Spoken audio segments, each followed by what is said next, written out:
Olha, galera, eu preciso contar para vocês uma história que ainda me deixa sem dormir.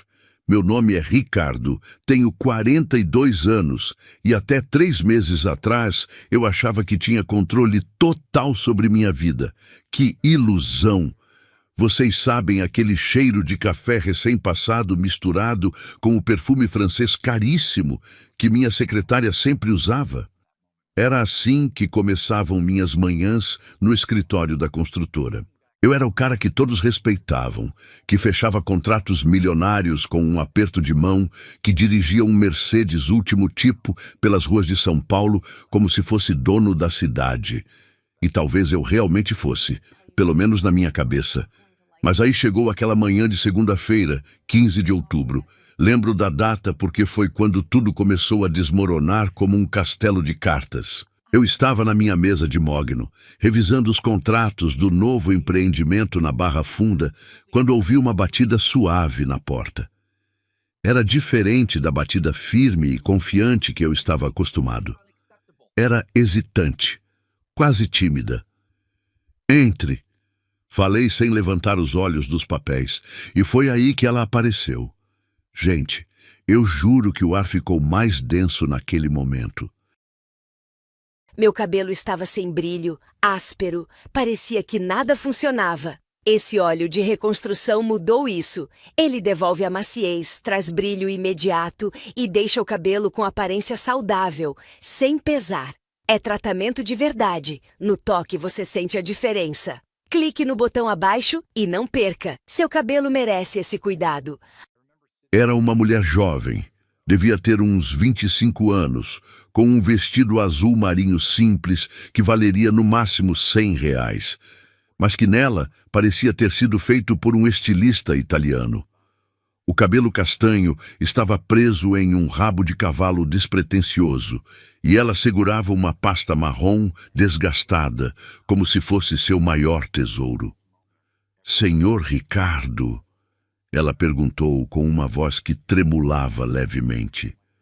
"Meu nome é Ana Paula. Eu preciso muito falar com o senhor."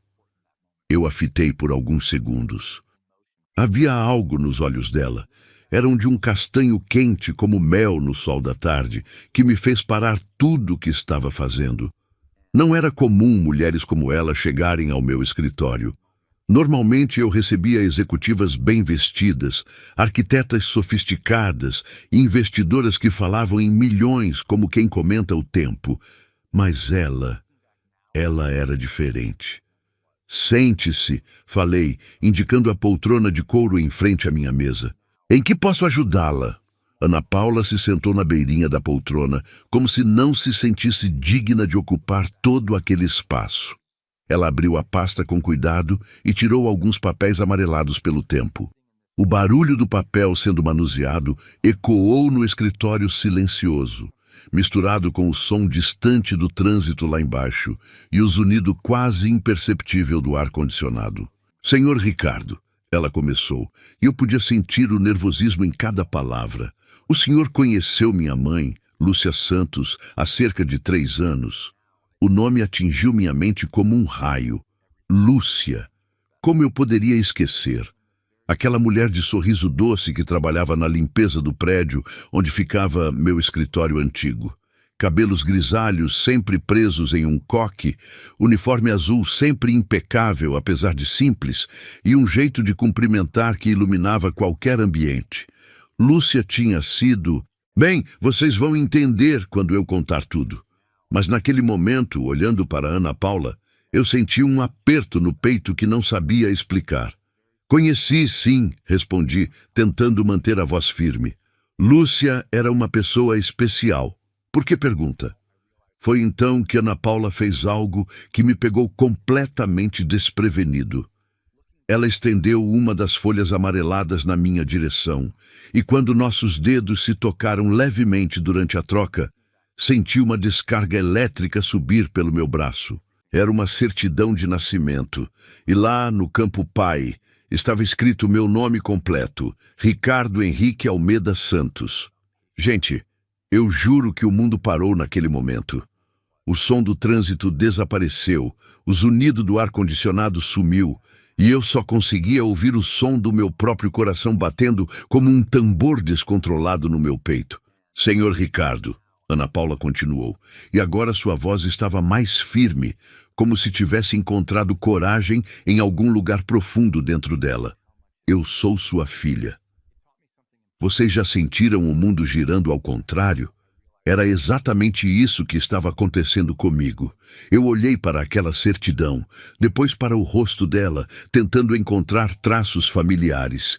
E eram tantos: a forma dos olhos, a linha do nariz, até mesmo o jeito de inclinar ligeiramente a cabeça quando falava. Isso não pode ser verdade, murmurei. Mas mesmo enquanto falava, uma parte de mim já sabia que era. Ana Paula tirou mais papéis da pasta.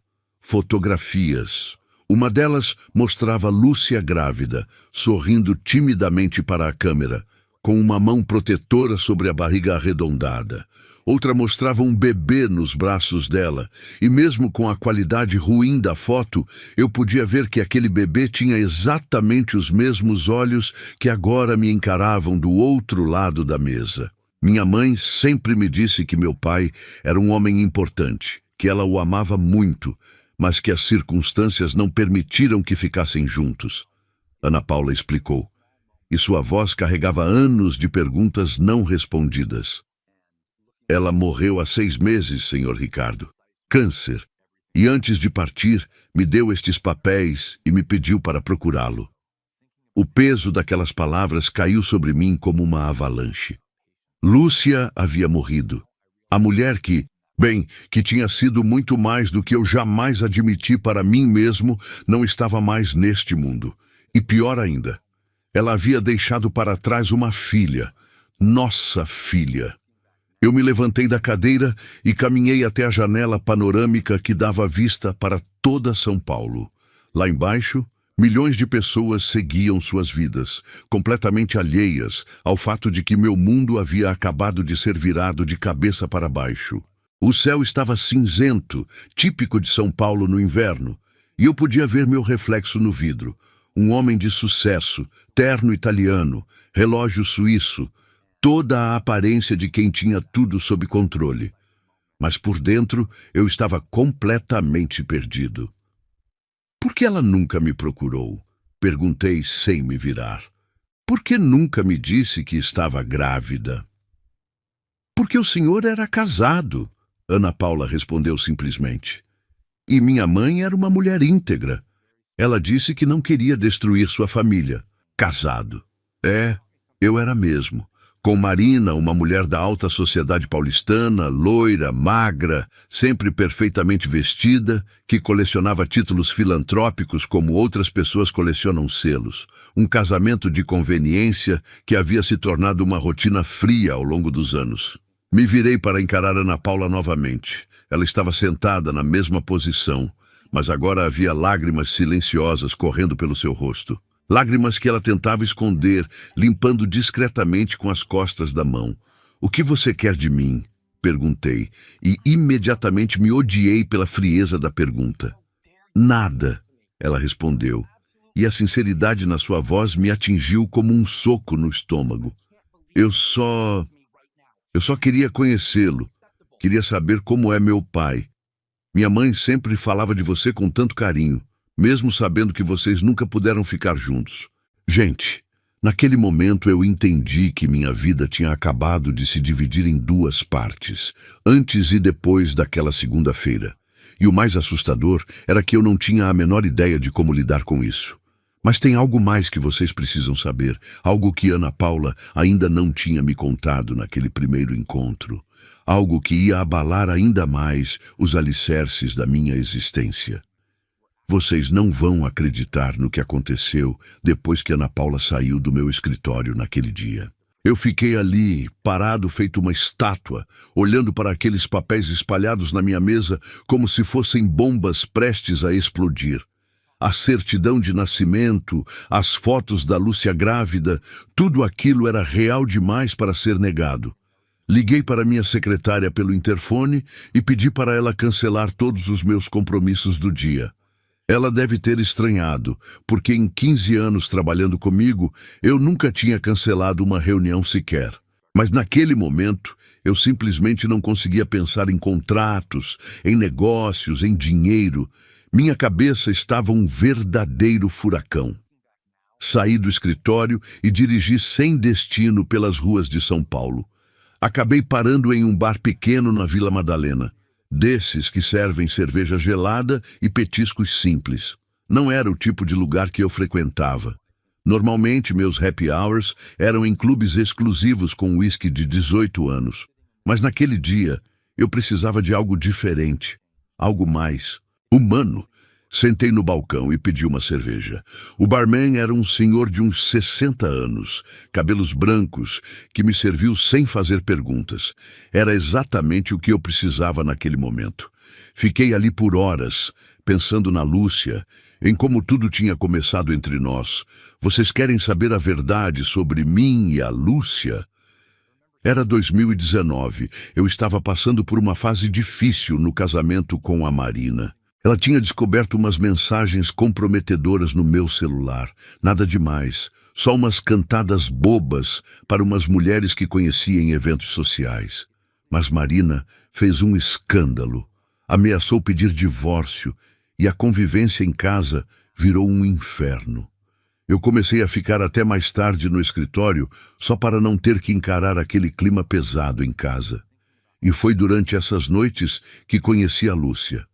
Ela fazia parte da equipe de limpeza que trabalhava no prédio depois do horário comercial.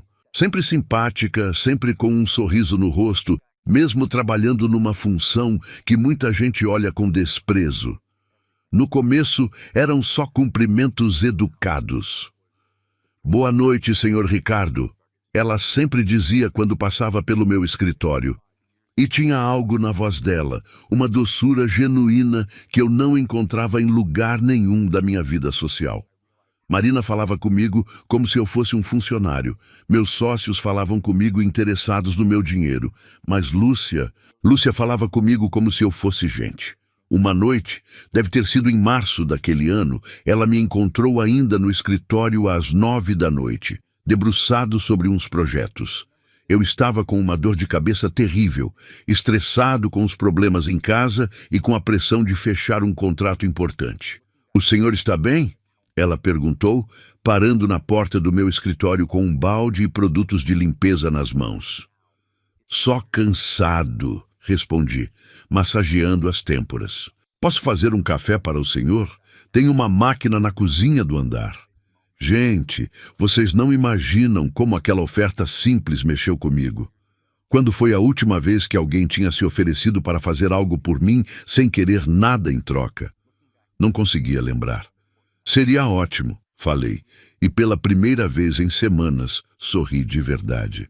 Lúcia voltou 15 minutos depois com uma xícara de café fumegante e uns biscoitos que ela tinha trazido de casa. Sentou na poltrona em frente à minha mesa, a mesma onde Ana Paula se sentaria 3 anos depois, e conversamos por quase 1 hora. Ela me contou sobre a filha adolescente, sobre como trabalhava em 3 empregos para conseguir pagar a faculdade da menina, sobre os sonhos que tinha de ver Ana Paula formada e bem de vida. Falava dos estudos da filha com um orgulho que iluminava todo o seu rosto.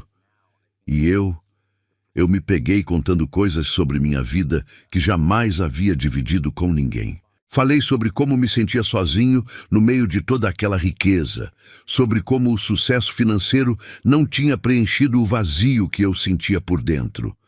Lúcia me escutava com uma atenção que eu não recebia há anos.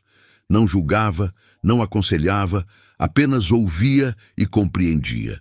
E foi assim que começou. Noites de conversa que se estendiam madrugada adentro.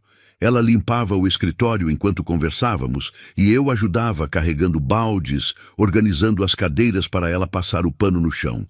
Imaginem só, Ricardo Almeida Santos, CEO de uma das maiores construtoras de São Paulo, ajudando uma faxineira com o trabalho dela.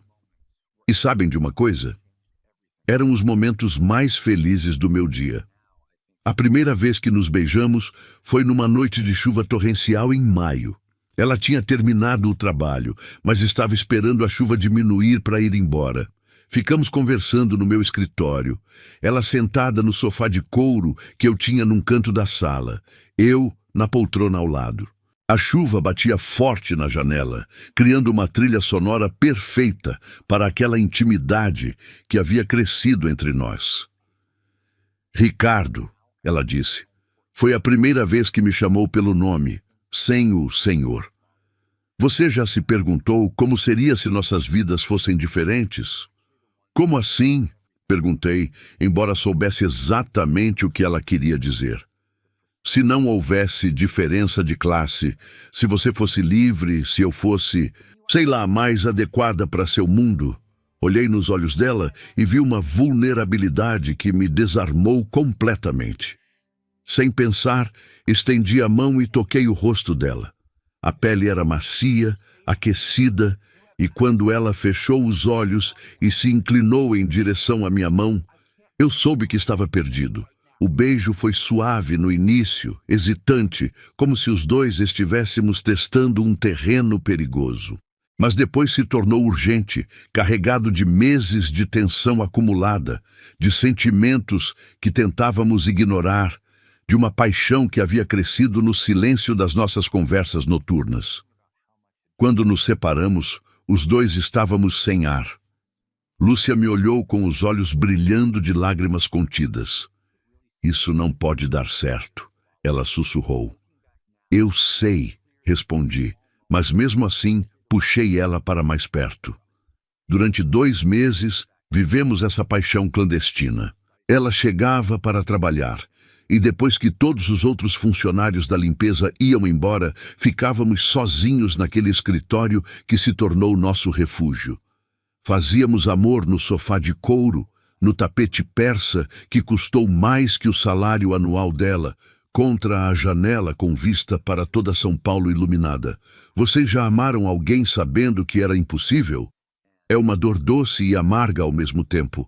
Cada momento juntos era precioso porque sabíamos que não duraria para sempre. Lúcia nunca me cobrou nada, nunca me pressionou para deixar Marina, nunca me pediu dinheiro ou favores.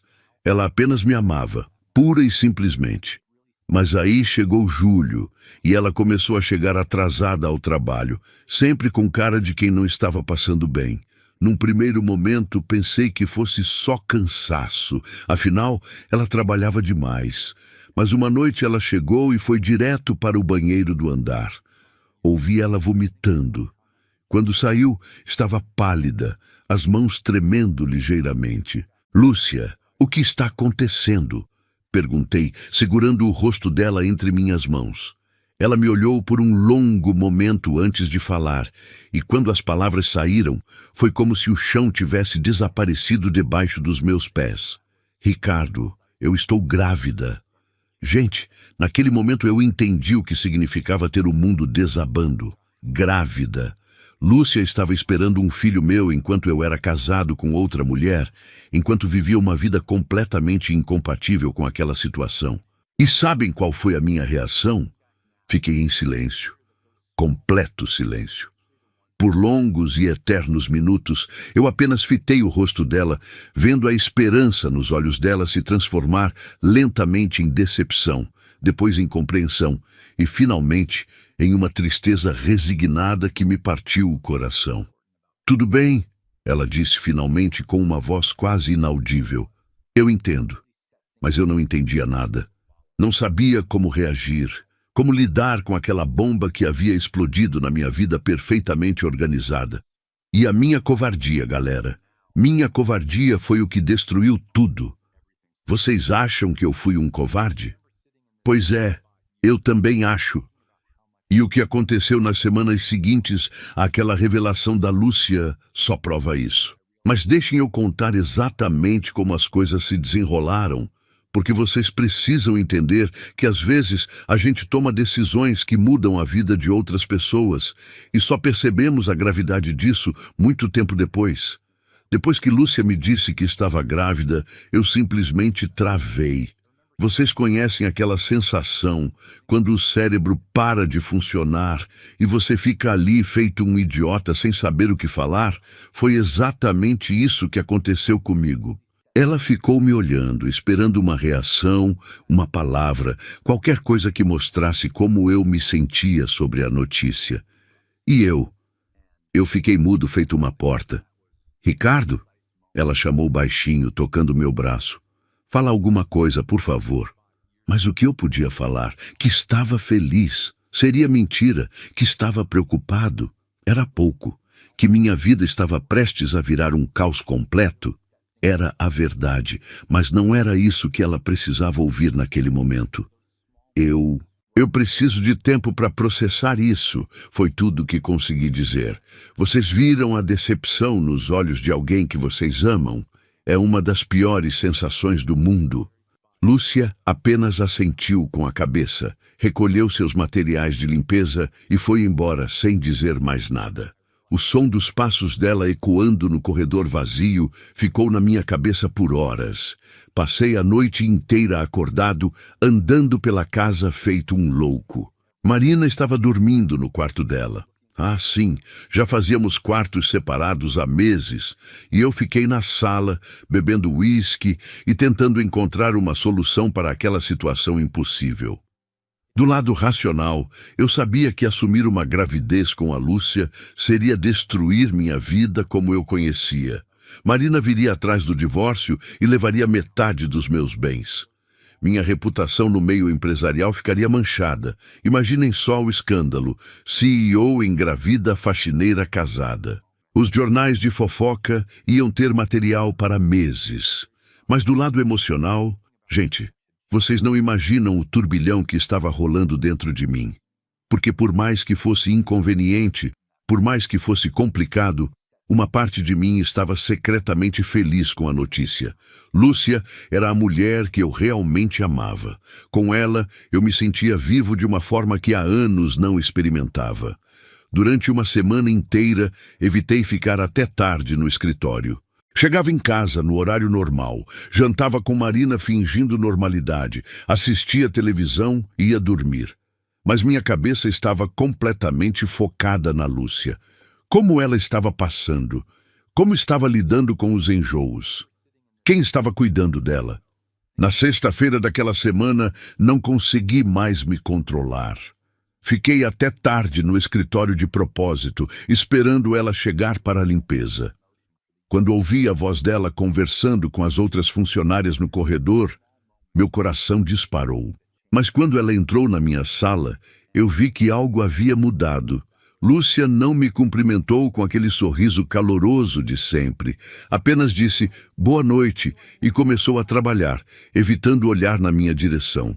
Lúcia, chamei quando ela estava passando o aspirador perto da minha mesa. Podemos conversar? Ela desligou o aparelho e me olhou com uma expressão que nunca tinha visto antes. Era uma mistura de tristeza, decepção e algo que demorei para identificar. Dignidade ferida. Sobre o que, Ricardo? Perguntou, usando meu nome com uma formalidade que me cortou por dentro. Sobre a situação.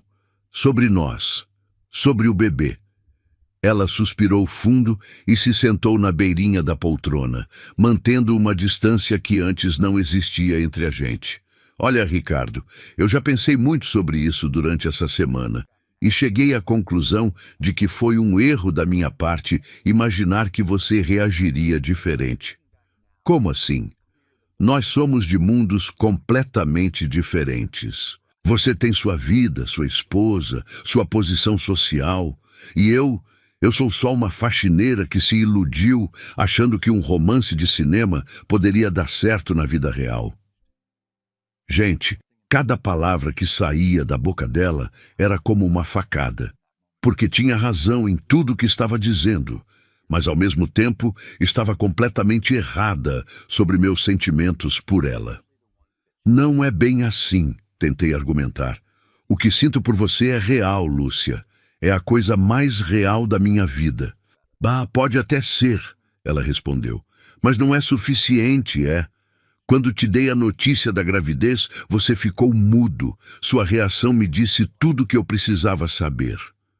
Ela se levantou e voltou ao trabalho, mas eu não conseguia deixar a conversa morrer ali. E agora? O que você pretende fazer? Lúcia parou de esfregar a mesa de centro e me olhou diretamente nos olhos pela primeira vez naquela noite. Vou ter o bebê e vou criá-lo sozinha. Sozinha? Lúcia, você não precisa passar por isso sozinha. Eu posso ajudar, posso dar apoio financeiro, posso... Pode o quê, Ricardo? Ela me interrompeu, e pela primeira vez ouvi uma dureza na voz dela que nunca existira antes. Pode assumir publicamente que é pai da criança? Pode se divorciar da sua esposa e vir morar comigo num apartamentinho de 2 cômodos na periferia? Pode apresentar nosso filho para seus sócios, para sua família, para seu círculo social? Eu abri a boca para responder, mas as palavras não saíram.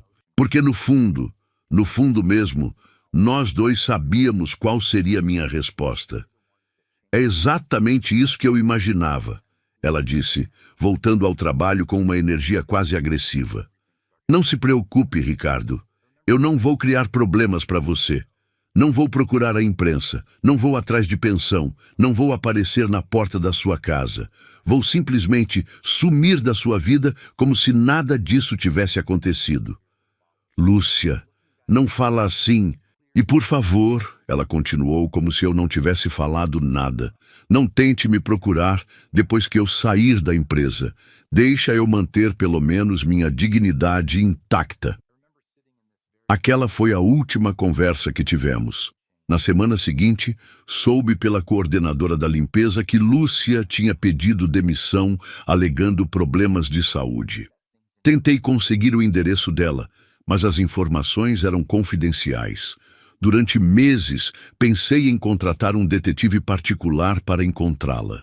Chegava a digitar o número de algumas agências investigativas que encontrei na internet, mas sempre desistia na última hora.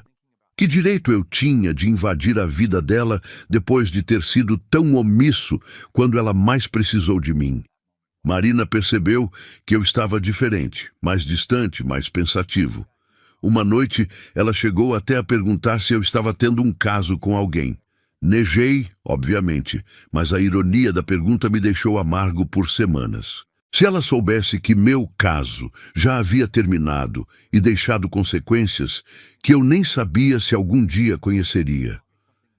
Tentei me focar no trabalho, nos negócios, em qualquer coisa que me tirasse da cabeça a imagem da Lúcia grávida, sozinha, lidando com uma situação que era responsabilidade minha também. Fechei alguns dos maiores contratos da minha carreira naquele período, como se o sucesso profissional pudesse compensar o vazio que estava sentindo. Mas vocês sabem como é. Algumas feridas nunca cicatrizam completamente. De vez em quando, eu passava perto do prédio onde ficava meu antigo escritório e olhava para as janelas, imaginando se ela ainda pensava em mim, se o bebê tinha nascido bem, se estava precisando de alguma coisa. E agora, 3 anos depois, Ana Paula estava sentada na minha frente, contando que Lúcia havia morrido de câncer, 6 meses atrás. Enquanto eu estava fechando negócios e jantando em restaurantes caros, a mulher que eu amei estava lutando contra uma doença que acabou vencendo a batalha. Saí do bar da Vila Madalena já era madrugada, com uma ressaca emocional que nenhuma quantidade de álcool poderia causar. Dirigi até minha casa em Higienópolis. Entrei silenciosamente para não acordar Marina e fiquei na sala escura, olhando pela janela para as luzes da cidade. Pela primeira vez em anos, chorei. Chorei pela Lúcia que havia perdido, pela covardia que me impediu de lutar pelo nosso amor, pela filha que cresceu sem me conhecer, pelos 3 anos que perdemos e que nunca mais voltariam. Mas o que vocês ainda não sabem é que Ana Paula guardava mais segredos sobre a vida da mãe. Segredos que ela só me contaria no nosso próximo encontro e que iam me mostrar que minha covardia teve consequências muito piores do que eu imaginava. Vocês lembram que eu disse que Ana Paula guardava mais segredos? Pois é, galera, Eu não fazia ideia do que estava por vir. Depois daquele primeiro encontro no meu escritório e de todas as lembranças que me assombraram durante dias, eu achei que o pior já havia passado. Que ilusão! Marquei um segundo encontro com Ana Paula numa cafeteria discreta no bairro da Liberdade. Escolhi propositalmente um lugar longe do meu círculo social, onde ninguém me conheceria. Cheguei 15 minutos mais cedo e fiquei ali, nervoso feito um adolescente no primeiro encontro, mexendo no celular sem parar, tomando café que já estava frio há tempos. Quando ela chegou, vestindo a mesma simplicidade de sempre, uma blusa branca de algodão e uma saia azul marinho que devia ter comprado numa loja de departamentos, eu senti aquele aperto no peito novamente. Era impossível negar a semelhança conosco. Os gestos, a forma de caminhar, até mesmo a maneira como ela puxava o cabelo para trás quando estava nervosa. "Oi, Ricardo", ela disse, se sentando na minha frente. "E vocês notaram?"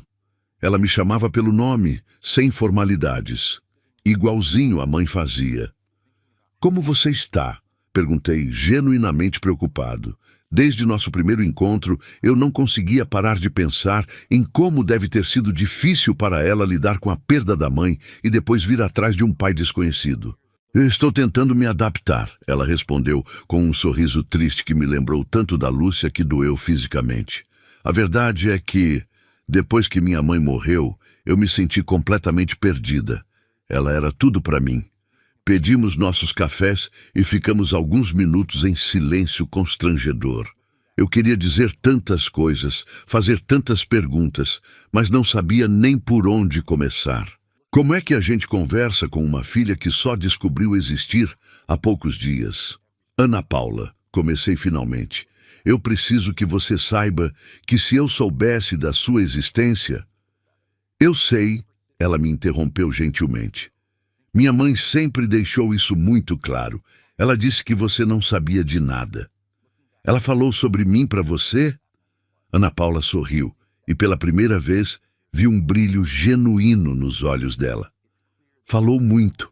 Ela sempre dizia que você era o homem mais inteligente que conheceu, que tinha um coração bom mesmo sendo muito rico." Ela riu baixinho.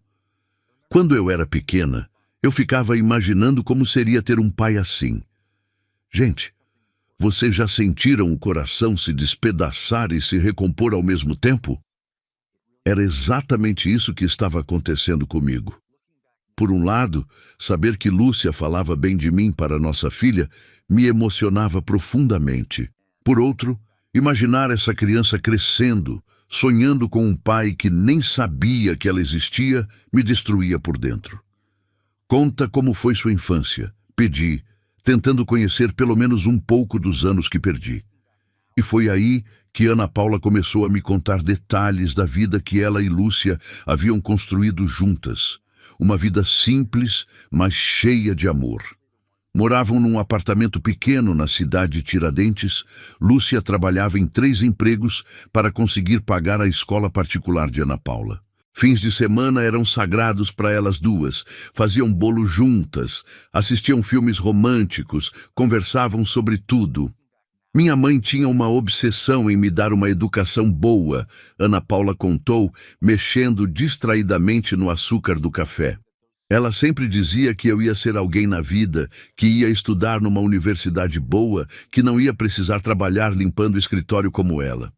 "E você? O que quer fazer?" "Estou no último ano de administração na FGV", ela disse. E eu quase cuspi o café. "E FGV? Como vocês conseguiram pagar?" "Bolsa de estudos", ela explicou.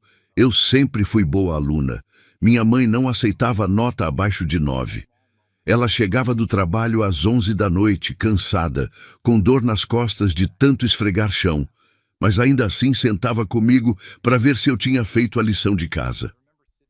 Cada detalhe que Ana Paula compartilhava era como uma punhalada na minha consciência. Enquanto Lúcia batalha sozinha para dar uma boa educação para nossa filha, eu estava gastando fortunas em jantares caros e viagens internacionais com Marina. "Ricardo", Ana Paula disse, e o tom de voz mudou completamente. Ficou mais sério, quase solene. Tem uma coisa que eu ainda não te contei sobre minha mãe. Meu estômago se contraiu. Pelo jeito que ela falou, eu soube que vinha bomba pela frente. O que é? Ela tentou te procurar uma vez. Como assim? Ana Paula abriu a bolsa e tirou um envelope amarelado, igual aos papéis que tinha mostrado no meu escritório. Mas dessa vez havia algo diferente no jeito dela segurar aquele envelope, como se fosse algo muito precioso e muito doloroso ao mesmo tempo.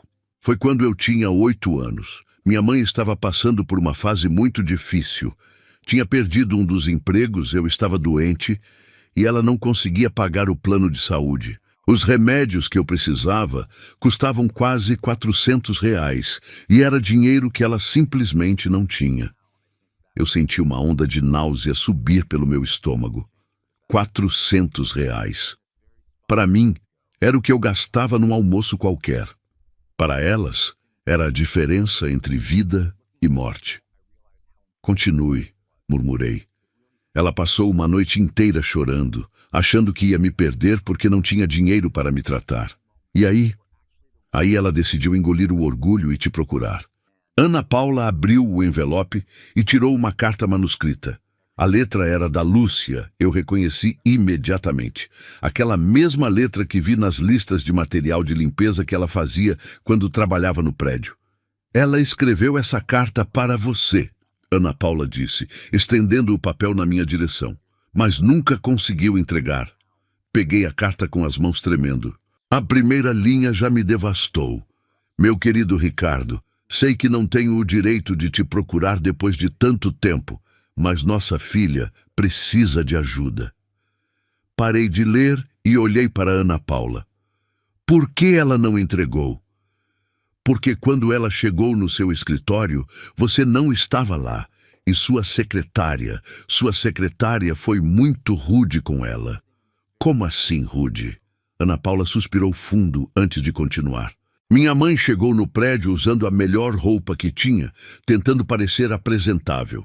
Ela disse para a secretária que queria falar com Ricardo Almeida Santos sobre um assunto pessoal muito importante. A mulher olhou ela de cima a baixo e perguntou se ela tinha agendamento. Eu já estava sentindo onde aquilo ia dar e não gostava nada do que estava imaginando.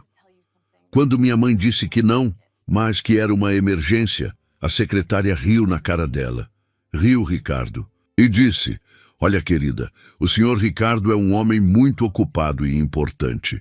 Ele não tem tempo para conversar com qualquer pessoa que aparece aqui sem hora marcada. Se você está procurando emprego, o RH fica no 2º andar.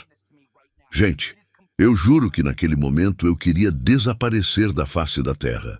Minha própria secretária tinha humilhado a mulher que eu amei, a mãe da minha filha, numa hora em que ela mais precisava de mim.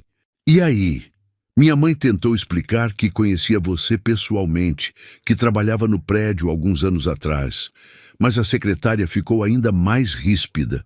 Disse que se ela não saísse dali, ia chamar a segurança. Ana Paula fez uma pausa, claramente emocionada com a lembrança. Minha mãe voltou para casa chorando, Ricardo. Ela me contou isso anos depois, quando eu já estava mais velha para entender. Disse que foi o dia mais humilhante da vida dela. E os remédios? Como vocês conseguiram o dinheiro? Ela vendeu a única coisa de valor que tinha, a aliança da minha avó. Uma aliança de ouro que tinha ficado de herança. Valia exatamente R$ 420. Vocês já quiseram voltar no tempo e fazer tudo diferente? Naquele momento, eu daria qualquer coisa para poder voltar àquele dia e estar no meu escritório quando Lúcia chegou.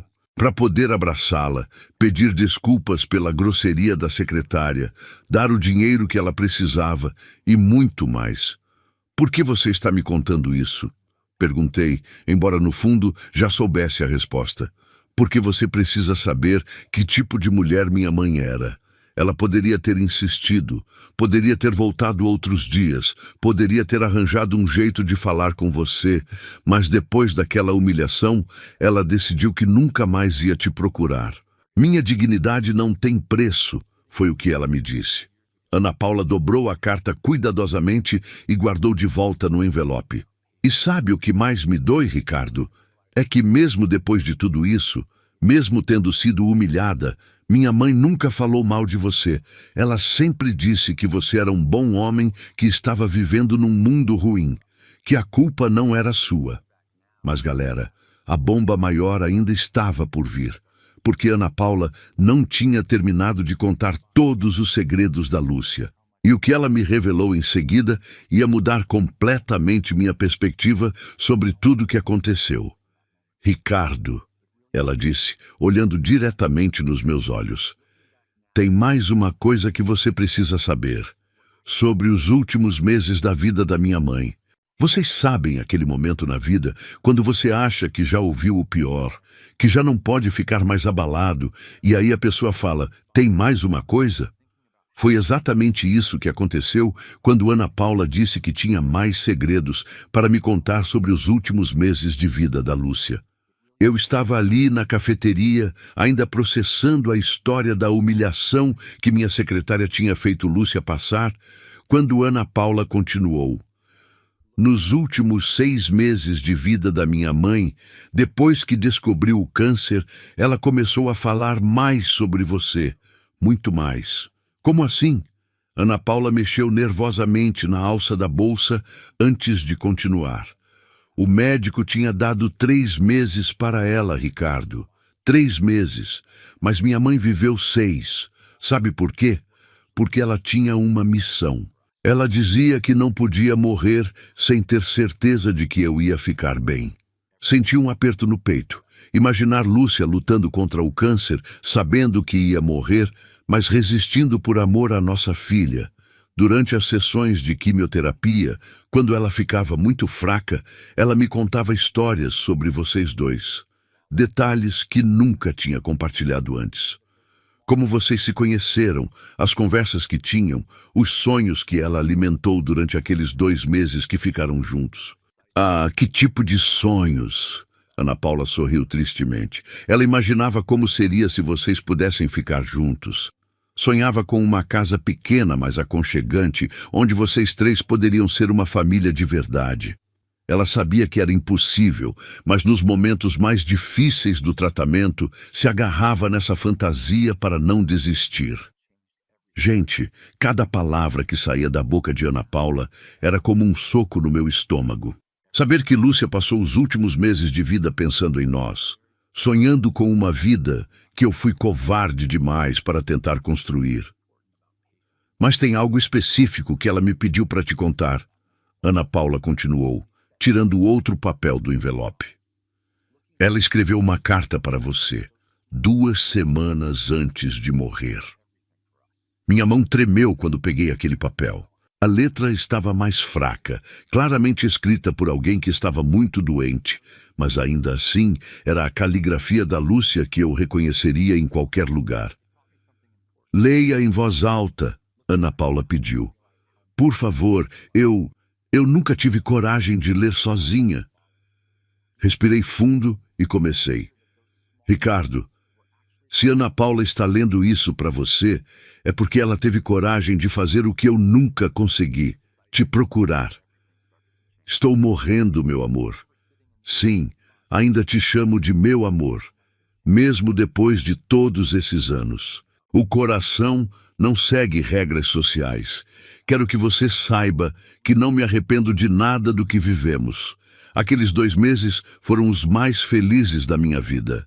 Pela primeira vez, me senti amada por quem eu realmente era, não por gratidão ou conveniência. Sei que você ficou assustado quando soube da gravidez. Sei que sua vida era complicada demais para incluir uma faxineira e um bebê inesperado. E por isso nunca te culpei pela sua reação. Na verdade, te entendi. Mas agora, nas últimas semanas da minha vida, preciso te pedir uma coisa. Cuida da nossa Ana Paula.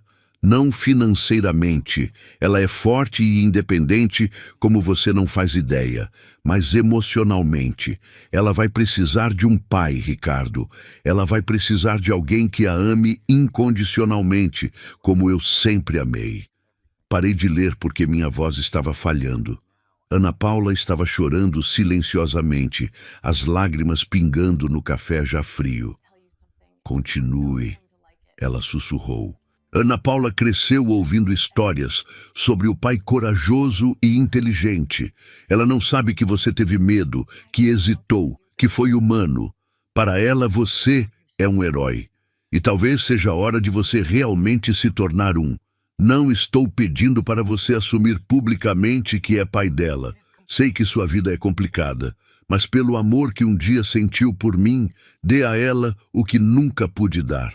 Uma figura paterna que a apoie, que acredite nela, que esteja presente nos momentos importantes. Ana Paula vai se formar em administração no ano que vem.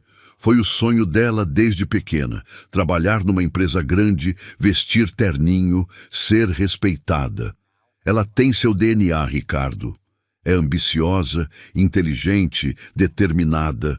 Tudo que aprendi a amar em você. Se você está lendo isso, é porque ela finalmente te encontrou. Por favor, não a rejeite como me rejeitou. Ela não merece carregar o peso das nossas complicações. PS, tem uma coisa que nunca te contei. No dia em que tentei te procurar no seu escritório e fui humilhada pela sua secretária, eu estava grávida novamente. Parei abruptamente. Grávida novamente. Meus olhos voaram para Ana Paula, que estava me olhando com uma expressão que não consegui decifrar. Continue lendo, ela disse baixinho. Estava de 6 semanas. Descobri na manhã daquele dia em que fui te procurar. Ia te contar sobre Ana Paula e sobre esse segundo bebê que estava esperando. Mas depois da humilhação que passei, depois de entender que realmente não tinha lugar na sua vida, tomei uma decisão que carrego até hoje. Não tive esse segundo filho. Sei que você vai ficar bravo comigo por isso, mas não podia criar 2 crianças sozinha, Ricardo. Mal conseguia sustentar Ana Paula. E depois daquela experiência no seu escritório, entendi que nunca poderia contar com você. Perdoe-me por ter tomado essa decisão sem te consultar. Perdoe-me por ter privado Ana Paula de ter um irmão ou irmã. E perdoe-me por nunca ter te dado a chance de ser o pai que talvez você quisesse ser. Agora, só resta Ana Paula. Ela é nossa única chance de deixarmos algo bom neste mundo. Não a desperdice, como desperdiçamos a nós mesmos. Te amo, mesmo morrendo. Te amo, mesmo sabendo que nunca poderemos ficar juntos. Te amo, e isso vai morrer comigo. Lúcia. O silêncio que se seguiu foi ensurdecedor. Eu estava olhando para aquele papel, tentando processar o que acabara de ler. Lúcia tinha perdido outro filho nosso. Por causa da minha covardia, por causa da grosseria da minha secretária, por causa de um sistema que a fez se sentir humilhada e insignificante. Você sabia disso? Perguntei para Ana Paula, que estava chorando abertamente agora. Soube apenas 2 semanas antes da morte dela, ela respondeu entre soluços. Ela me contou no hospital, quando já estava muito fraca. Disse que não podia morrer guardando esse segredo. Porque ela nunca me procurou de novo, porque nunca tentou outro jeito de entrar em contato comigo. Ana Paula me olhou com uma mistura de pena e raiva nos olhos. Porque ela tinha dignidade, Ricardo. Porque depois de ser tratada como lixo pela sua secretária, ela entendeu que para você ela realmente não passava de uma faxineira inconveniente. Mas não era assim. Eu amava sua mãe. Então por que você nunca foi atrás dela? Ana Paula perguntou, e sua voz tinha uma dureza que nunca havia ouvido antes. Você sabia onde ela morava, sabia o nome completo dela. Se realmente a amasse, teria encontrado um jeito. Gente, aquelas palavras foram como um tapa na cara, porque Ana Paula estava certa. Eu tinha todos os recursos do mundo para encontrar Lúcia, mas escolhi a conveniência de fingir que ela havia sumido da minha vida. E agora? Perguntei. O que você espera de mim? Ana Paula limpou as lágrimas e me encarou com uma determinação que me lembrou tanto da mãe que doeu. Eu não espero nada, Ricardo. Eu não vim aqui para te chantagear, nem para pedir dinheiro. Vim aqui porque prometi para minha mãe que te daria a carta dela e te contaria sobre nossa existência. Agora já cumpri minha parte. Mas nada. Você já teve a chance de ser meu pai 17 anos atrás e escolheu a omissão. Teve a chance de ajudar minha mãe quando ela mais precisou e sua equipe a humilhou. Agora eu sou uma mulher adulta que aprendeu a viver sem pai. Ela se levantou da mesa, pegou a bolsa e me olhou uma última vez. Se você quiser tentar construir alguma coisa comigo, vai ter que me provar que mudou. Vai ter que me mostrar que não é mais o homem covarde que abandonou minha mãe grávida. E, principalmente, vai ter que conviver com o peso de saber que suas decisões custaram a vida de 2 filhos, o que nunca nasceu, e minha mãe, que morreu de desgosto tanto quanto de câncer. Ana Paula saiu da cafeteria me deixando sozinho com aquela carta, com aquelas revelações devastadoras e com uma certeza: minha vida nunca mais seria a mesma. Porque agora eu sabia exatamente o preço da minha covardia e era muito mais alto do que jamais imaginei. Vocês conseguem imaginar como eu me senti depois que Ana Paula saiu daquela cafeteria? Eu fiquei ali, sozinho, segurando aquela carta da Lúcia, sentindo como se o mundo tivesse desabado sobre minha cabeça. As palavras da minha filha ecoavam na minha mente. Suas decisões custaram a vida de 2 filhos. 2 filhos, galera. 2. Voltei para casa naquela noite num estado que eu nunca tinha experimentado antes. Não era só tristeza, não era só culpa.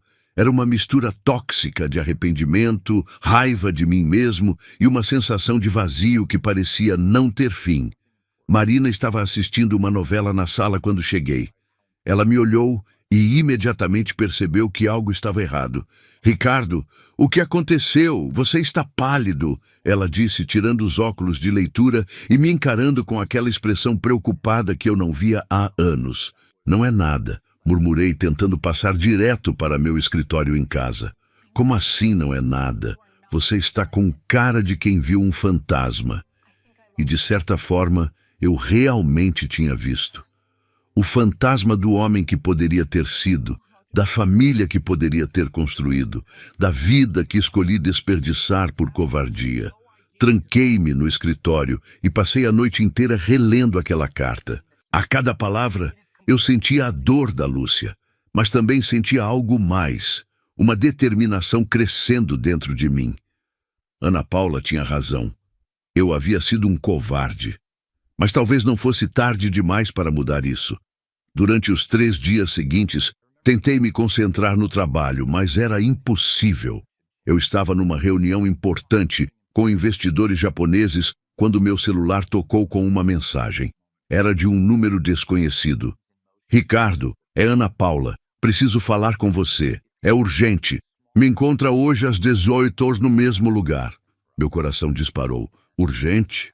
O que teria acontecido? Cancelei todos os compromissos do dia e cheguei na cafeteria meia hora mais cedo, nervoso como eu não ficava há anos. Quando Ana Paula chegou, vi imediatamente que algo estava diferente. Ela estava mais tensa, com olheiras profundas e carregava uma pasta ainda mais volumosa que da primeira vez. "Obrigada por vir", ela disse, se sentando sem me cumprimentar. "O que aconteceu? Você disse que era urgente." Ana Paula respirou fundo antes de falar. Eu não contei tudo para você da última vez. Sobre minha mãe. Sobre a situação em que ela me deixou." "Como assim?" "Ricardo, você acha que é fácil para uma menina de 21 anos perder a mãe e ficar completamente sozinha no mundo? Você acha que é simples lidar com dívidas, com o hospital, com funeral, com todas as burocracias que sobram quando alguém morre?" Eu não havia pensado nisso. Na minha vida privilegiada, sempre havia alguém, advogados, contadores, assistentes, para lidar com essas questões práticas. "Quanto foi?" perguntei diretamente. "Como?" "As dívidas, os custos. Quanto vocês gastaram no tratamento do câncer?" Ana Paula me olhou surpresa, como se não esperasse uma pergunta tão direta. R$ 140.000. Ela respondeu baixinho. Gente, vocês ouviram isso? R$ 140.000. Para mim, era o que eu gastava em 2 férias na Europa. Para elas, foi uma dívida que consumiu todos os bens que tinham e ainda deixou mais pendências. Minha mãe teve que vender o apartamento onde morávamos para pagar parte do tratamento. Os últimos 2 meses de vida dela, estávamos vivendo num quarto alugado na casa de uma conhecida, e mesmo assim, não foi suficiente. Ana Paula abriu a pasta e espalhou vários papéis na mesa. Faturas de hospital, recibos de farmácia, contratos de empréstimo. Era um retrato cruel de como uma doença pode destruir financeiramente uma família. Ela morreu devendo R$ 80.000, Ricardo. E agora essa dívida passou para mim. Como assim passou para você? Porque eu era a única parente. Porque quando alguém morre, as dívidas não morrem junto. Alguém tem que assumir. Eu sabia que isso não era bem assim do ponto de vista legal, mas para uma garota de 21 anos, assustada e sem orientação, era fácil ser enganada por credores inescrupulosos. E tem mais. Ana Paula continuou com a voz cada vez mais tensa. A faculdade. Eu perdi a bolsa de estudos. Como? Por quê? Porque nos últimos 6 meses eu faltei muito às aulas para cuidar da minha mãe. Minha frequência caiu, minhas notas despencaram, a coordenação foi compreensiva, mas disse que regras são regras. Ana Paula me mostrou a carta da faculdade. Lá estava, preto no branco, bolsa cancelada por baixo rendimento acadêmico. O sonho que Lúcia havia construído para nossa filha, tirada por tijolinho ao longo de anos de sacrifício, havia desmoronado em questão de meses. Restam 2 semestres para eu me formar, Ricardo. 2 semestres que custam R$ 15.000 cada um. Dinheiro que eu não tenho, porque agora trabalho meio período num escritório de contabilidade para tentar pagar as dívidas que minha mãe deixou. Vocês estão entendendo a situação? Minha filha, a menina que Lúcia criou com tanto sacrifício para ser alguém na vida, estava prestes a perder tudo por causa de dívidas médicas e burocracias universitárias. Por que você não me contou isso antes? Porque eu tenho orgulho, Ana Paula respondeu, e vi nos olhos dela a mesma dignidade ferida que um dia vi nos olhos da Lúcia. Porque não queria que você pensasse que vim aqui para pedir dinheiro. Mas agora eu não tenho escolha. Ela juntou os papéis com movimentos nervosos. Eu tentei de tudo, Ricardo. Tentei negociar com o hospital, tentei conseguir um financiamento estudantil, tentei trabalhar mais horas. Nada funcionou. Ana Paula me olhou diretamente nos olhos e vi ali uma vulnerabilidade que ela havia escondido nos nossos encontros anteriores. Eu não quero sua pena. Não quero que você me ajude por culpa.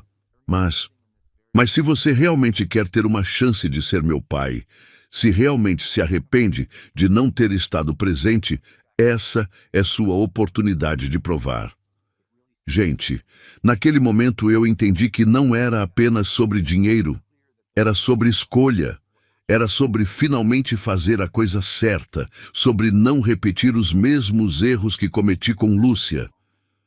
Quanto você precisa? No total, R$ 110.000, 30 para terminar a faculdade, 80 para quitar as dívidas médicas. R$ 110.000. Era uma quantia significativa, mas não impossível para alguém na minha situação financeira. O que me deixava perplexo era o quanto aquele dinheiro representava para Ana Paula. Era literalmente a diferença entre ter um futuro ou afundar nas dívidas da mãe. Mas eu tenho condições, Ana Paula continuou antes que eu pudesse responder. Se você me ajudar, quero que seja na forma de um empréstimo, com juros, com contrato, com prazo para pagamento. Eu não quero caridade, quero uma oportunidade. Vocês percebem a ironia? Ali estava minha filha desesperada, oferecendo pagar juros pelo dinheiro que, por direito, eu deveria ter fornecido há anos como pensão alimentícia. Ana Paula, você é minha filha. Eu não vou cobrar juros de você. Então, eu não quero sua ajuda, ela disse, levantando para sair. Espera. Segurei o braço dela gentilmente. Se é assim que você se sente mais confortável, então vamos fazer um contrato. Mas os juros vão ser simbólicos, tipo 2% ao ano. Ela me olhou desconfiada. Por que você aceitaria? Porque eu entendo seu orgulho, porque reconheço nele o mesmo orgulho que sua mãe tinha, e porque talvez seja a hora de eu começar a agir como um pai de verdade. Ana Paula voltou a se sentar e, pela primeira vez desde que nos conhecemos, vi um sorriso genuíno no rosto dela. Tem mais uma coisa, ela disse. Se realmente quer ser meu pai, se realmente quer fazer parte da minha vida, vai ter que me conhecer de verdade. Não só pagar minhas contas, mas estar presente. Como assim? Quero que você conheça onde eu moro, como eu vivo, quem são meus amigos. Quero que você vá à minha formatura quando eu conseguir me formar. Quero que me ensine sobre o mundo dos negócios, já que herdei seu sangue empreendedor.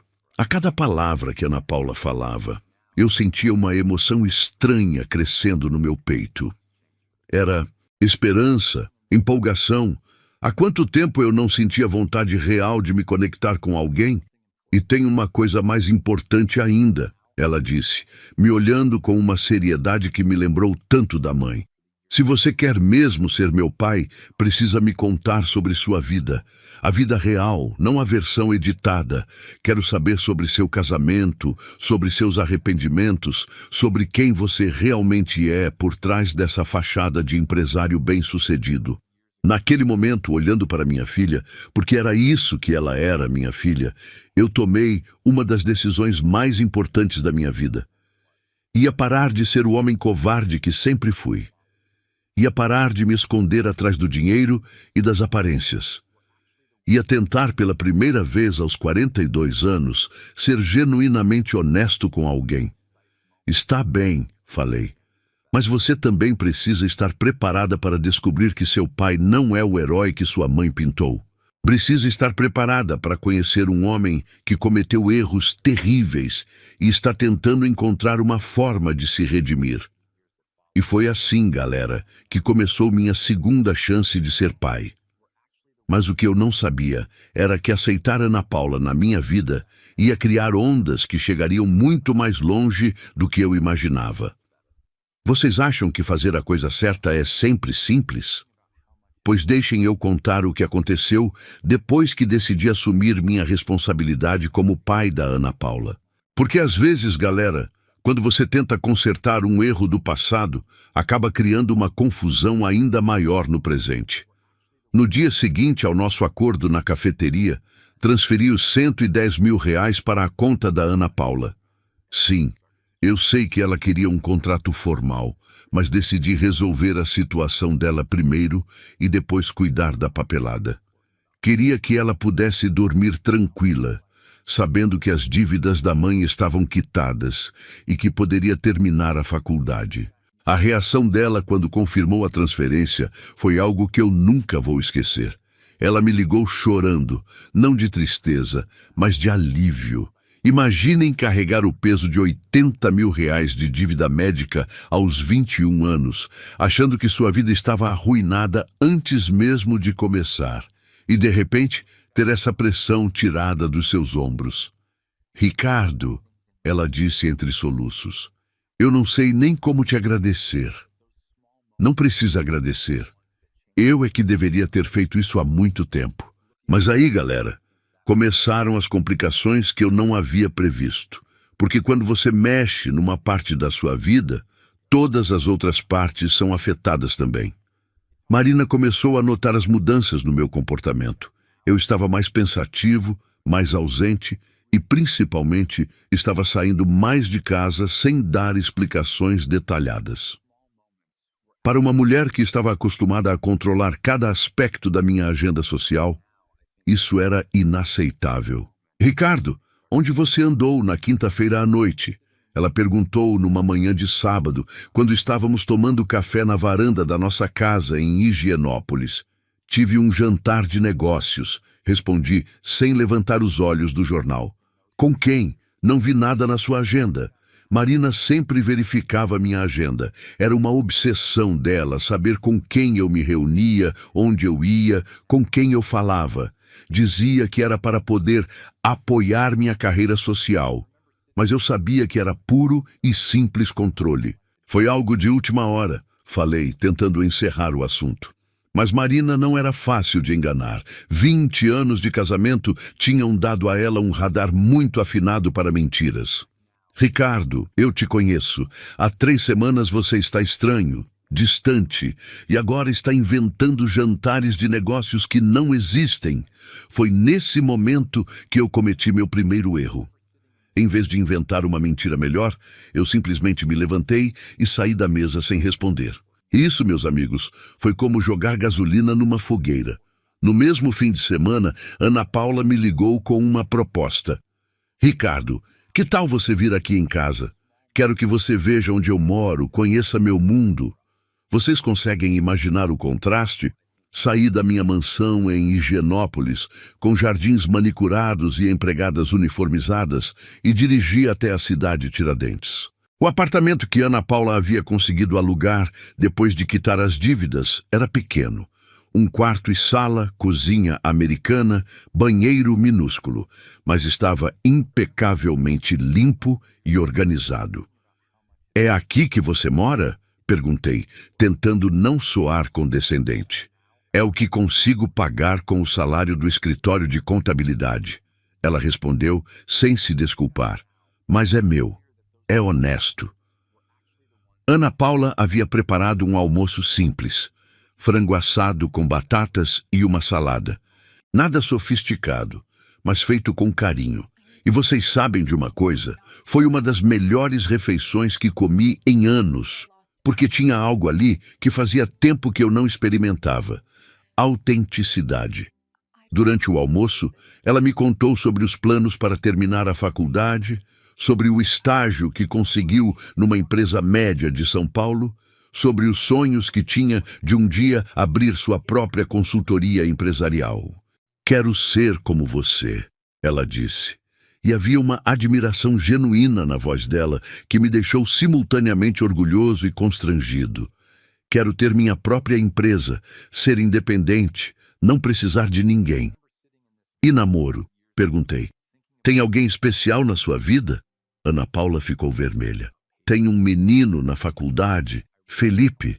Ele é legal, está no mesmo curso que eu. Mas eu não quis me envolver muito enquanto estava lidando com as dívidas da minha mãe. E agora? Agora talvez eu tenha coragem de dar uma chance para ele, ela disse, sorrindo timidamente. Gente, naquele momento, eu me dei conta de algo que nunca havia pensado. Eu estava perdendo anos preciosos da vida da minha filha. Anos que nunca mais voltariam. O primeiro namoro, as angústias da faculdade, as decisões sobre carreira. Tudo isso estava acontecendo sem mim. Ana Paula, falei, eu quero estar presente daqui para frente. Quero conhecer esse Felipe. Quero saber dos seus problemas na faculdade. Quero fazer parte da sua vida de verdade. Tem certeza? Porque ser pai não é só aparecer nos momentos bons. É estar aqui quando eu estiver estressada com as provas, quando eu brigar com o namorado, quando eu tiver dúvidas sobre o futuro. Tenho certeza. E foi assim que começou minha nova rotina. Passei a visitar Ana Paula todo fim de semana. Às vezes levava comida de algum restaurante bom. Às vezes apenas conversávamos por horas sobre tudo e sobre nada. Ela me mostrava as matérias da faculdade. Eu dava conselhos sobre o mundo corporativo. Era uma sensação estranha, mas muito boa. Finalmente, me sentindo útil como pai. Mas Marina obviamente não estava deixando passar nada disso batido. Numa terça-feira à noite, quando cheguei em casa, ela estava me esperando na sala com uma expressão que eu conhecia bem. Era a cara de interrogatório. Senta aqui, ela disse, indicando a poltrona em frente ao sofá onde estava sentada. Precisamos conversar. Sobre o quê? Sobre onde você tem andado nas últimas semanas, sobre esses fins de semana que você some sem dar explicações, sobre o dinheiro que você transferiu na semana passada. Meu sangue gelou. Marina tinha acesso às contas conjuntas, mas não às minhas contas pessoais. Como ela soube da transferência? Que transferência? 110 mil reais, Ricardo. Você realmente achou que eu não ia descobrir? Ela jogou alguns papéis na mesa de centro. Extratos bancários, relatórios financeiros. De alguma forma, Marina havia conseguido acesso às informações das minhas contas pessoais. Como você conseguiu isso? Não importa como. Importa para quem você está dando esse dinheiro. Importa com quem você está traindo nosso casamento. Traindo? Marina, não é nada disso. Então me explica para quem você deu 110 mil reais. Me explica esses fins de semana misteriosos. Me explica por que você anda com cara de quem está vivendo uma segunda adolescência. Galera, naquele momento eu me vi numa encruzilhada. Podia continuar mentindo, podia inventar alguma desculpa, podia protelar essa conversa. Ou podia fazer o que Ana Paula tinha me pedido, ser honesto pela primeira vez na vida. Marina, comecei, tentando encontrar as palavras certas. Eu tenho uma filha. O silêncio que se seguiu foi ensurdecedor. Marina me olhou como se eu tivesse falado numa língua estrangeira. Como assim você tem uma filha? Uma filha de 21 anos, que eu não sabia que existia até 3 semanas atrás. A expressão no rosto da Marina passou por várias fases. Confusão, incredulidade, raiva e, finalmente, uma fúria fria que eu nunca havia visto antes. Você me traiu e teve uma filha com sua amante. Não foi bem assim. Não foi bem assim? Marina se levantou do sofá como um furacão. Então me conta como foi, Ricardo. Me conta toda a verdade, já que parece que nosso casamento inteiro foi uma mentira. E aí, galera, eu fiz algo que nunca achei que teria coragem de fazer. Contei tudo. Sobre Lúcia, sobre como nos conhecemos, sobre os 2 meses que vivemos nossa paixão clandestina. Contei sobre a gravidez, sobre minha covardia, sobre como deixei Lúcia criar nossa filha sozinha. Contei sobre a morte dela, sobre Ana Paula aparecer na minha vida, sobre as dívidas que ela herdou. Marina me ouviu em silêncio, mas a cada palavra que eu falava, eu podia ver nossa vida juntas desmoronando. Quando terminei, ela ficou me encarando por um longo tempo antes de falar.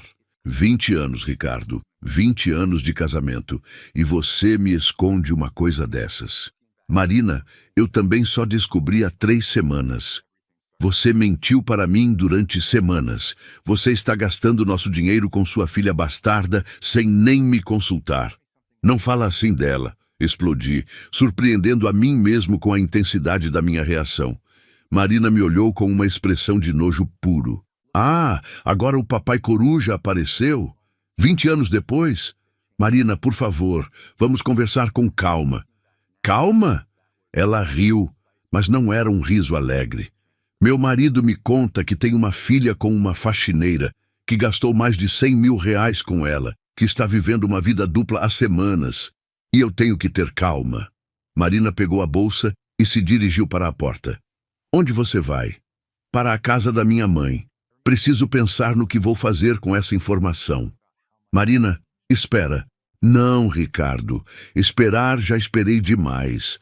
20 anos esperando você ser um marido de verdade. E agora descubro que você estava ocupado sendo pai de outra pessoa.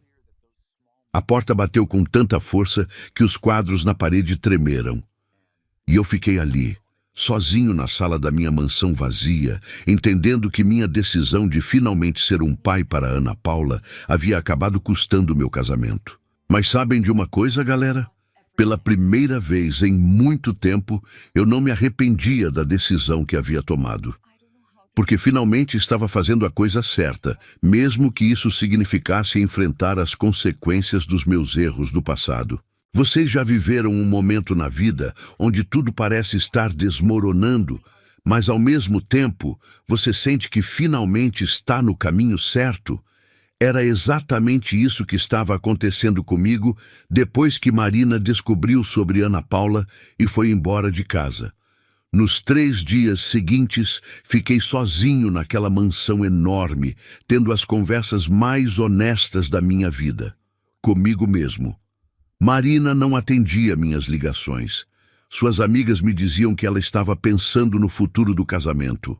E eu, pela primeira vez em 20 anos, não estava correndo atrás dela implorando perdão.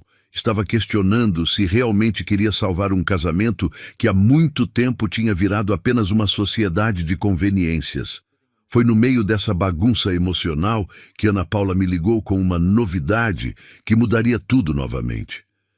Ricardo, você pode vir aqui hoje? Tem uma pessoa que quero que você conheça. Quem? Felipe, meu namorado. Eu contei para ele sobre você. Galera, vocês conseguem imaginar? Minha filha queria me apresentar para o namorado dela. Era uma daquelas experiências de pai que eu nunca tinha vivido. E aos 42 anos estava acontecendo pela primeira vez. Cheguei no apartamento dela no início da tarde. Ana Paula estava visivelmente nervosa, arrumando a sala pela 3ª vez, ajustando almofadas que já estavam perfeitas. Calma, falei, rindo da ansiedade dela. Eu não vou assustar o menino. É estranho, né? Apresentar o pai que acabei de conhecer para o namorado que ainda estou conhecendo. Felipe chegou poucos minutos depois. Era um rapaz simples, cabelos cacheados, sorriso sincero, usando uma camisa social que claramente era a melhor do guarda-roupa dele. Quando apertei a mão dele, senti a firmeza de quem trabalhava além de estudar. Muito prazer, senhor Ricardo. Ana Paula me contou muito sobre o senhor. Espero que tenha sido coisa boa, brinquei, tentando deixar o clima mais leve. Durante o almoço que Ana Paula preparou, ela estava se tornando uma excelente cozinheira. Felipe me contou sobre os planos dele. Cursava administração na mesma faculdade que Ana Paula, trabalhava meio período numa loja de materiais de construção e sonhava em ter sua própria empresa de consultoria empresarial. Igual a Ana Paula, ele disse, olhando para minha filha com uma admiração que me lembrou de como eu olhava para Lúcia. Nós queremos ser sócios um dia, formar uma empresa juntos. Vocês sabem o que mais me impressionou em Felipe? Era a forma como ele tratava Ana Paula, com respeito, com carinho genuíno, mas principalmente com igualdade. Ele não a via como uma menina frágil que precisava ser protegida. Ele a via como uma parceira, uma igual. E o senhor? Felipe perguntou em determinado momento. Ana Paula disse que o senhor tem uma construtora grande. Como é trabalhar nesse ramo? Passei a tarde contando histórias do mundo empresarial, dando conselhos sobre negociação, falando sobre os erros que cometi no início da carreira. E vocês sabem de uma coisa? Era a primeira vez em anos que eu falava sobre trabalho sem me sentir cansado ou cínico. Vendo o entusiasmo daqueles 2 jovens, eu me lembrei de por que tinha começado a empreender. Senhor Ricardo, Felipe disse quando estava indo embora, muito obrigado por hoje e obrigado por ter criado uma filha tão especial.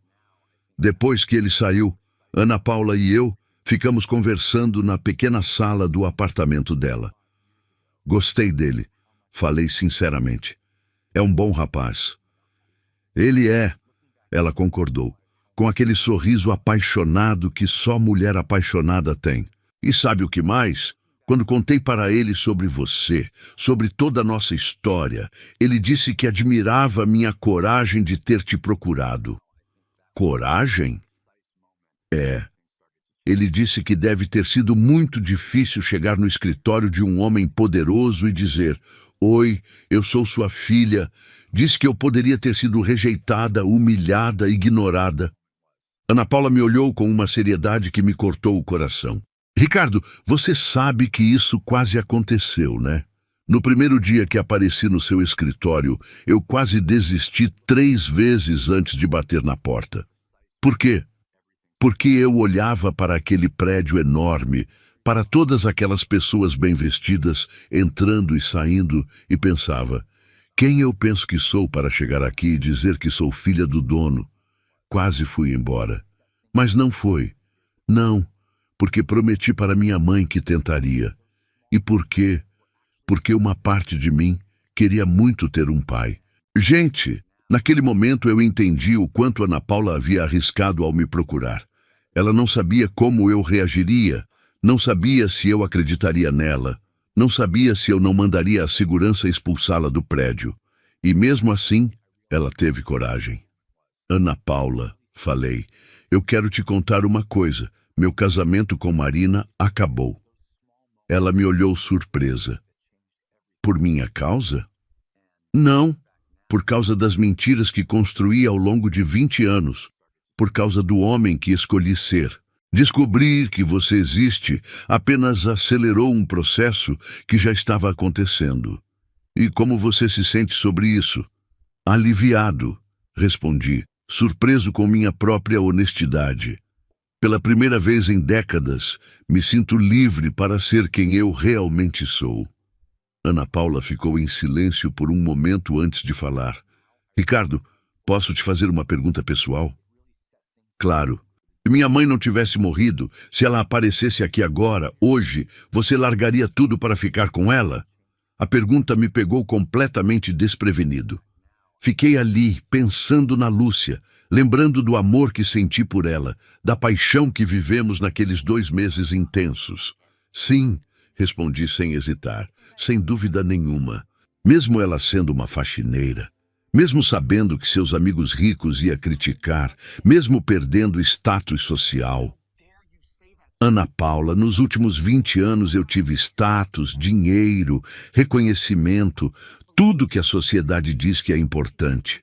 E sabe o que eu sentia? Vazio.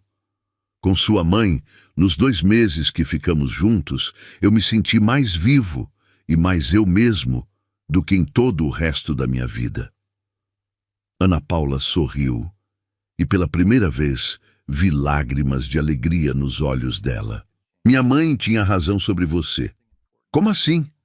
Ela sempre dizia que você era um homem bom perdido num mundo ruim, que um dia você ia encontrar coragem para ser quem realmente era. Naquele momento, meu celular tocou. Era Marina. Alô? Ricardo, preciso falar com você. Pode vir para casa? Agora? Agora. Por favor. Despedi-me de Ana Paula e dirigi até minha casa em Higienópolis com o coração acelerado. Marina estava me esperando na sala, vestindo um terno social impecável, cabelos presos em um coque severo. Era a versão mais formal e fria dela. Senta, ela disse, indicando a poltrona onde havíamos tido nossa última discussão. Marina, deixa eu falar primeiro. Sua voz estava controlada, quase profissional. Passei os últimos 3 dias pensando na nossa conversa. E cheguei a algumas conclusões. Ela se levantou e começou a andar pela sala, como se estivesse apresentando um projeto empresarial. Primeiro, nosso casamento acabou há anos. Nós 2 sabemos disso, mas nunca tivemos coragem de admitir. Marina, segundo, você tem direito de conhecer sua filha e de ajudá-la. Eu estava com raiva na hora, mas reconheço que é justo. E terceiro, Marina parou de andar e me encarou diretamente. Terceiro, eu também mereço ser feliz. E não vou conseguir ser feliz fingindo que esse casamento ainda faz sentido. Ela se sentou no sofá, mantendo uma distância formal entre nós. Quero o divórcio, Ricardo. Amigável, civilizado, sem escândalos. Vamos dividir os bens meio a meio. Cada um segue sua vida. Galera, vocês acham que eu fiquei triste? Devastado, desesperado? Não, eu senti alívio, um alívio enorme, como se um peso de 20 anos tivesse saído das minhas costas. Eu concordo, falei simplesmente. Marina pareceu surpresa com minha facilidade em aceitar. Não vai tentar me convencer a mudar de ideia? Não vai prometer que vai mudar, que vai ser um marido melhor? Não, Marina, porque você tem razão. Nós dois merecemos ser felizes e claramente não conseguimos ser felizes juntos.